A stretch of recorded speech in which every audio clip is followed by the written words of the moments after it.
Mesdames, Messieurs, bonsoir et merci de suivre ce journal sur BSC TV. Inauguration du bâtiment du gouvernorat du Congo central ce mardi 13 février par le chef de l'État Joseph Kabila Kabange dans la ville de Matadi. Il a fallu 2 ans pour que la place Mboula Matadi voie naître des cendres ce bâtiment de 3 niveaux avec une trentaine de bureaux. Une fierté pour la province du Congo central et la RDC, mais aussi un exemple à suivre du gouverneur Jacques Mbadou Sitou qui tient un environnement sain pour le travail. Et puis célébration de la journée mondiale de la radio ce 13 février 2018. Cette 7e célébration est placée sous le thème Radio et sport, une façon de mettre en exergue le rôle vital de la diffusion des informations sportives à la radio, le sport ayant un rôle, entre autres, de rassembler et de promouvoir les valeurs universelles de non-violence. Partira pas du sommet de l'État sud-africain. Jacob Zuma a 48 heures pour démissionner selon l'ultimatum lui donné par l'ANC. Cependant, du point de vue légal, ce grand parti sud-africain n'a pas le droit de destituer Zuma de la présidence du pays, mais il promet de déposer une motion de destitution au Parlement pour l'obliger de quitter le pouvoir. La réaction de Jacob Zuma est toujours attendue, du moins jusqu'au jeudi 15 février, délai de l'ultimatum.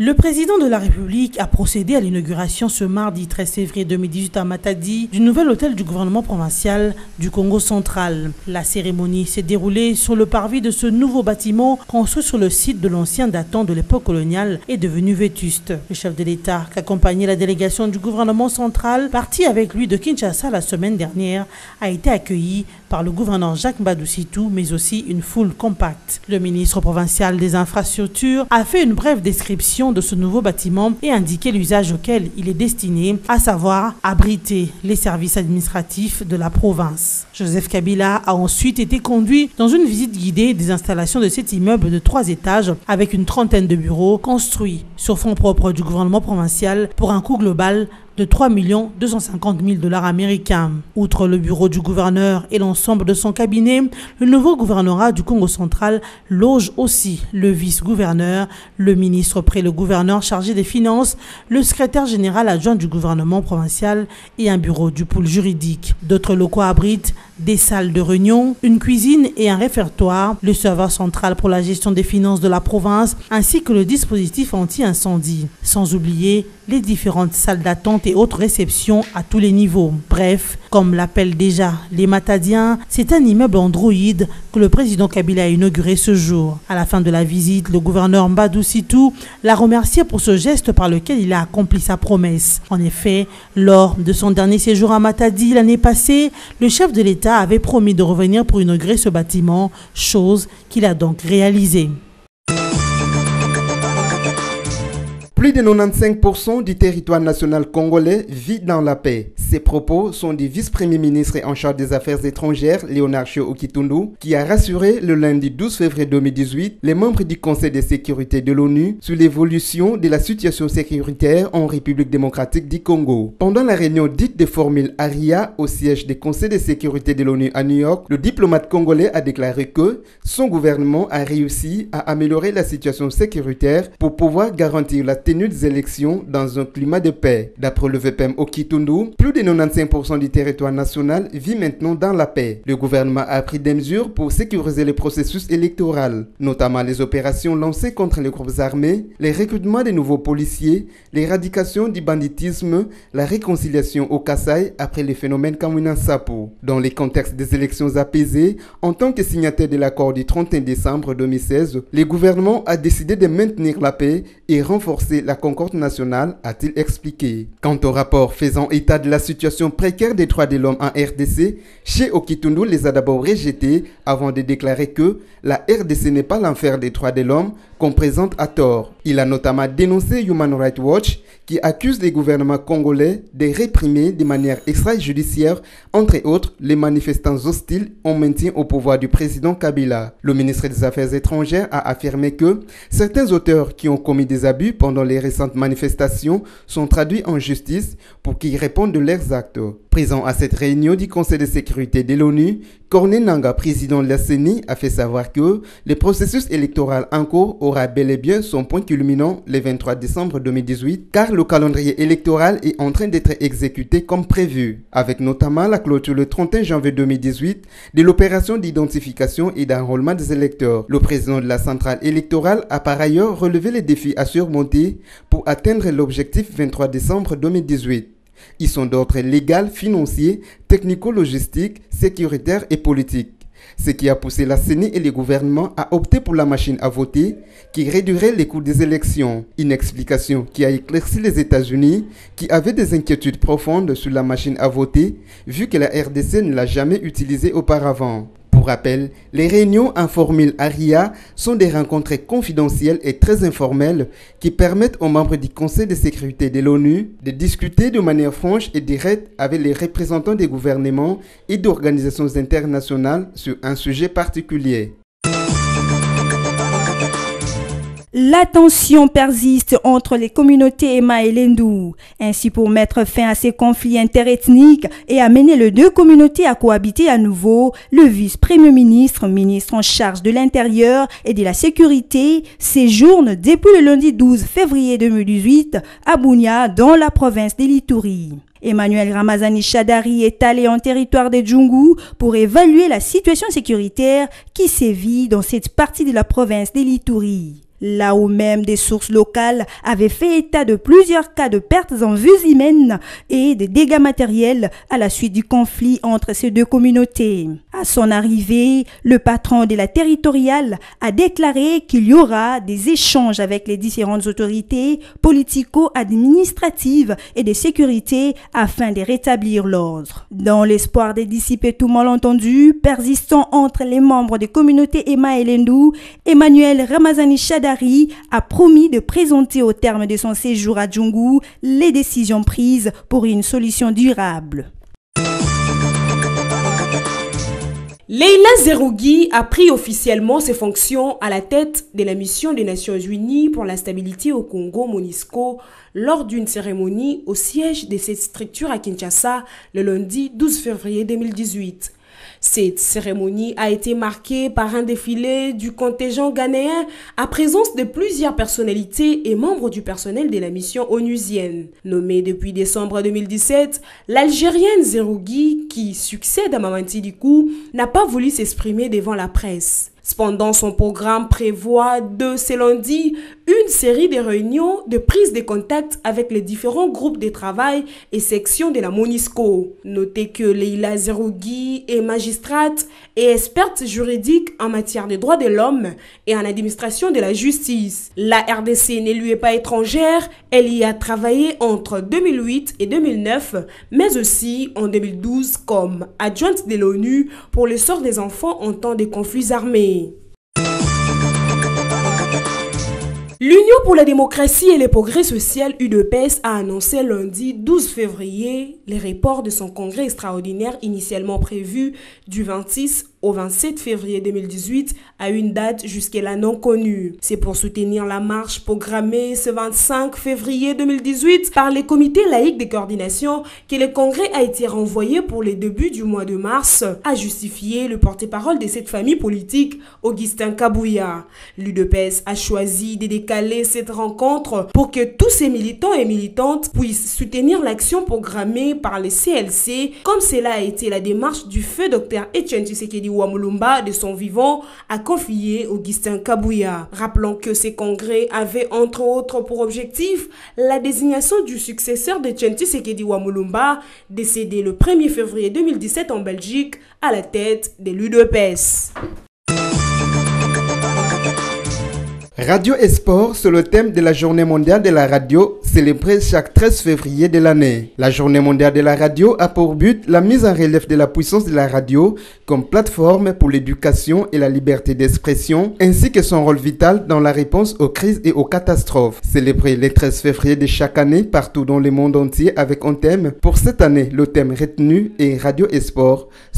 Vu que l'Alliance du sport et de la radio constitue une force qui favorise la participation civique et le développement, ainsi que la célébration de toute l'humanité. La radio et les sports ensemble ont pour rôle de rassembler, d'encourager le respect et l'inclusion, de promouvoir les valeurs universelles de non-violence, de la solidarité et de la tolérance. Du reste, ici est de noter que, pour cette année, l'UNESCO appelle à une forte sensibilisation du public sur l'importance de la radio, une façon d'encourager les instances de régulation et les organisations connexes à privilégier la diffusion de l'information par le biais de la radio. C'est après 13 heures de discussion environ que le comité exécutif de l'ANC s'est visiblement décidé de revoquer Jacob Zuma à la tête du pays. C'est ce qu'ont laissé entendre le média sud-africain dans la matinée de ce mardi 13 février 2018. Cette décision est tombée même si cette famille politique n'en a pas le droit du point de vue légal. De toute évidence, la direction de l'ANC a donné un autre ultimatum de 48 heures au chef de l'État sud-africain, l'appelant à démissionner. Pour cette famille politique, si Jacob Zuma ne démissionne pas, l'ANC n'aurait guère le choix que de déposer une motion de destitution au Parlement sud-africain pour le forcer à partir définitivement. Accusé de complicité dans plusieurs affaires de corruption, Jacob Zuma devrait, d'après certains analystes, se plier à la décision de sa famille politique et de missionner. Une façon pour lui de quitter honorablement la tête du pays et faciliter sa succession comme les fit son prédécesseur Thabo Mbeki. Du reste, la réaction de Jacob Zuma s'est fait encore attendre et il serait probable que ce dernier s'exprime devant la presse dans les prochaines heures. Mesdames et messieurs, voici le rappel de principaux titres. Inauguration du bâtiment du gouvernorat du Congo central ce mardi 13 février par le chef de l'État Joseph Kabila Kabange dans la ville de Matadi. Il a fallu 2 ans pour que la place Mboula Matadi voie naître des cendres ce bâtiment de 3 niveaux avec une trentaine de bureaux. Une fierté pour la province du Congo central et la RDC, mais aussi un exemple à suivre du gouverneur Jacques Mbadou Sitou qui tient à un environnement sain pour le travail. Et puis célébration de la journée mondiale de la radio ce 13 février 2018. Cette 7e célébration est placée sous le thème Radio et Sport, une façon de mettre en exergue le rôle vital de la diffusion des informations sportives à la radio, le sport ayant un rôle, entre autres, de rassembler et de promouvoir les valeurs universelles de non-violence. Partira pas du sommet de l'État sud-africain. Jacob Zuma a 48 heures pour démissionner selon l'ultimatum lui donné par l'ANC. Cependant, du point de vue légal, ce grand parti sud-africain n'a pas le droit de destituer Zuma de la présidence du pays, mais il promet de déposer une motion de destitution au Parlement pour l'obliger de quitter le pouvoir. La réaction de Jacob Zuma est toujours attendue, du moins jusqu'au jeudi 15 février, délai de l'ultimatum. Ce journal est terminé. Merci de votre attention.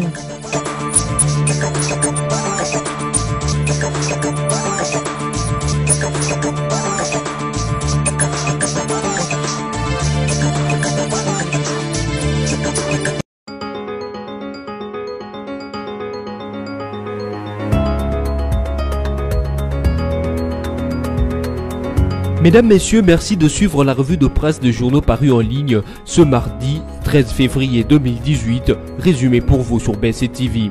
Commençons cette ronde de journaux avec les sites d'actualité Congo Virtuel qui notent climat politique quand la Synco fuit ses responsabilités. Une confusion semble planer actuellement sur les responsabilités et les compétences dans le travail des décrispations du climat politique en vue des élections apaisées. Une certaine opinion Inde, en effet, a renvoyé cette responsabilité au président de la République, alors que l'accord de la Saint-Sylvestre est pourtant clair à ces sujets puisqu'il répartit les tâches et les compétences à diverses institutions pour toute la période préélectorale et électorale jusqu'à l'installation du nouveau résident à élire. Pour le cas du climat politique, le chapitre 6 de l'accord en rapport avec les mécanismes de suivi de sa mise en œuvre et de processus électoral évoque la mise en place d'une institution d'appui à la démocratie et qui a pour rôle les suivis de cette mise en œuvre. Le même chapitre identifie cette institution par la dénomination Conseil national des suivis de l'accord, CNSA en sigle. Cette institution est composée de 26 membres, dont la Synco qui cependant n'y siège pas encore. L'accord du 31 décembre 2016 évoque également l'institution d'une commission de hauts magistrats chargée d'examiner minutieusement et au cas par cas les différents dossiers de pionniers politiques et d'opinion des bénéficiaires de la dernière loi d'amnistie et qui sont encore en détention ainsi que les exilés et réfugiés politiques répertoriés sur une liste annexe.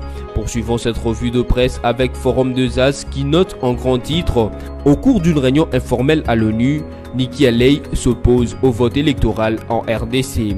Les États-Unis sont attentifs au mode des votes qui sera appliqué lors du scrutin du 23 décembre prochain en République démocratique du Congo. Les pays de l'oncle Sam, par les biais de son ambassadrice aux Nations Unies, Nikki Haley, s'est dit opposée au recours à un système électronique de vote le jour où les Congolais iront aux urnes pour élire leurs candidats à la présidentielle, aux législatives et aux provinciales. Nous sommes très préoccupés de voir l'insistance de Congolais à vouloir utiliser un système électronique de vote, a affirmé la diplomate américaine hier lundi 12 février lors d'une réunion informelle à l'ONU sur le processus électoral en RDC, indique les sites scooprdc.net. Un tel recours représente, selon Nikki Haley, un risque colossal. Ainsi, au nom de son pays, elle a formulé le vœu de voir le Congolais recourir plutôt à des bulletins papier pour qu'il n'y ait pas de doute sur les résultats. Au dire de la représentante américaine aux Nations Unies, les États-Unis ne soutiennent pas un éventuel recours à un système électronique. Bouclons cette revue de presse avec les sites de l'agence congolaise de presse qui écrit « Les ministres de l'Intérieur en mission de service en Ituri ». Les vice-premiers ministres en charge de l'Intérieur et Sécurité, Emmanuel Ramazani Shadari, est arrivé lundi à Djungu dans la province de l'Ituri, où il devra se rendre compte de l'évolution de la situation sécuritaire dans cette entité en proie à un conflit intercommunautaire entre Ema et Luendu. L'insécurité créée par ce conflit armé ayant entraîné pillage, mort d'hommes, a obligé plusieurs habitants à fuir leur village pour trouver refuge à Bunia, chef-lieu de la province de l'Ituri, ou dans certains pays voisins, notamment l'Ouganda. Un certain nombre de mesures seront certainement prises après concertation avec les autorités politico-administratives en vue de restaurer l'autorité de l'État dans ces territoires. C'est ainsi que s'achève cette revue de presse. Merci à vous qui l'avez suivi et bonne suite de programme sur votre chaîne.